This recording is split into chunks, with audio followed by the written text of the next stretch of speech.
gang is spread out over a well-protected neighborhood of 60 homes. There are dozens of people on their payroll and an untold number ready and willing to shoot at the first sign of trouble. HRT was called in because of the expertise of their snipers to be able to surreptitiously gain an advantage, be able to monitor their activity and report that activity. We knew there was a good potential for violence with this group. The reports that we gathered from their treatment of other gangs, their treatment of individuals who tried to come into their neighborhood showed that they were a very dangerous group. The gang they will face is arrogant and brutal. In the close quarters of the Via Davila neighborhood, the HRT will need all their skills for an enemy that has no fear of authority.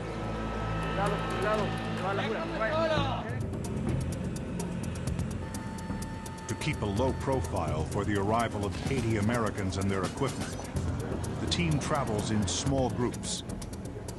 Their destination is a naval base in Puerto Rico.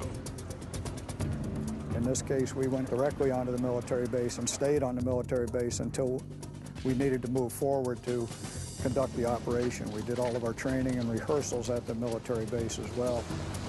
The first step for the assault team planners is to send out snipers to observe the target area.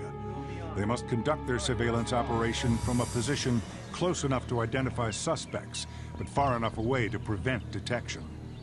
We chose a route based on terrain that was very rugged, mainly because we felt that due to the rugged nature, chance contact with children or neighbors or just ordinary citizens would be minimized.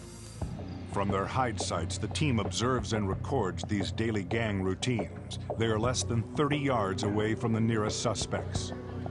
We could hear people flushing toilets, rattling dishes, carrying on conversations. It's amazing what you see. In this case, it wasn't a normal neighborhood. There were kids that did go to school. Some people got up and went to work.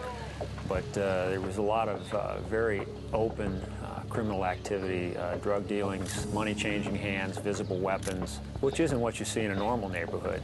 The sniper team takes hundreds of photos. They offer irrefutable proof of the gang's criminal activity. The photos serve another purpose. They identify the different target houses where drugs, money, weapons, and suspects are located.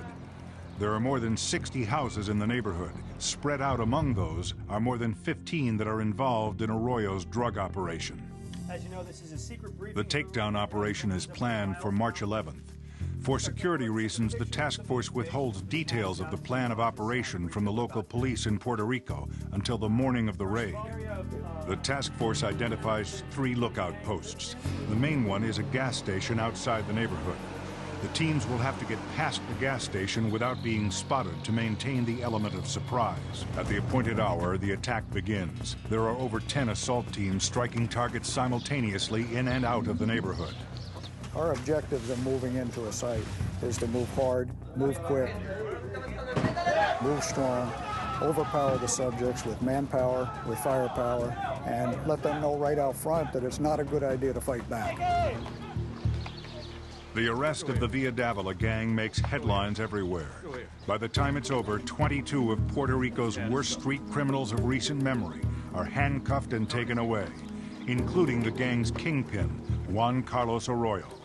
Well, as the case agent on the takedown, I think I was most grateful that there had been no incident in which someone was hurt. Because of their violent nature, that was a great concern. I was also very grateful that we had managed to arrest the hierarchy of the organization. The gang members do not believe there is enough evidence to keep them in jail. After all, none of them are caught with drugs or weapons in their possession. They were smiling and talking to each other, and they were expecting to be unhandcuffed at any moment because once again, the police had entered into Via Davila and had not caught them red-handed. And we tried to explain the legal theory of conspiracy. Even for a period of days, I don't think that they fully understood the impact of what was about to happen. The gang received sentences ranging from 15 to 22 years for conspiracy and other charges, including distribution of and intent to distribute narcotics, storing, hiding, and dealing firearms, and carjacking.